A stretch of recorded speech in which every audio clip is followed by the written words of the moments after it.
गइल तैयारी राजा घरवा में छोड़ी के नया एगो नारी जाता रतिया हो गइल तैयारी होई न खतरा बन जाई जतरा लगे सटक दी चंदन पिया जदी छोड़ी के जाता रो लंदन पिया बिना कछिए के बानी मारो दंदन पिया जदी छोड़ी के जाता रो लंदन पिया बिना कछिए के बानी मारो दंदन पिया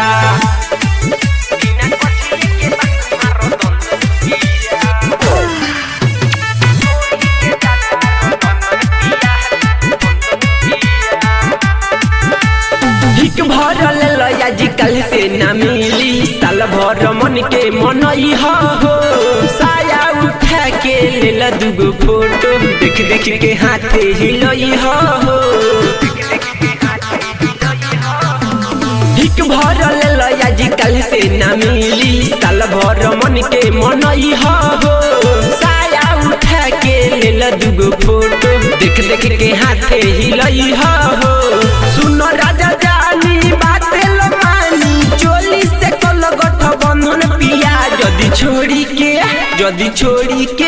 जदी छोड़ी के जाता रो लंदन पिया बिना कछिए के बानी मारो दंदन पिया जदी छोड़ी के जाता रो लंदन पिया बिना कछिए के बानी मारो दंदन पिया मारो ना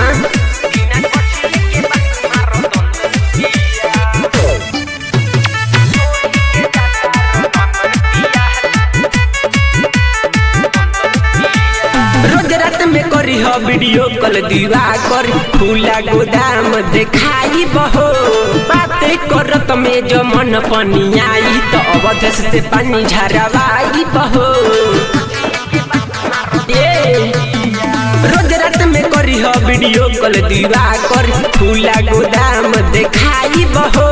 बातें करत में जो मन पानी आई तो अवधेश से पानी झरवाई बहो उठवा के चावल मनोरंजन पिया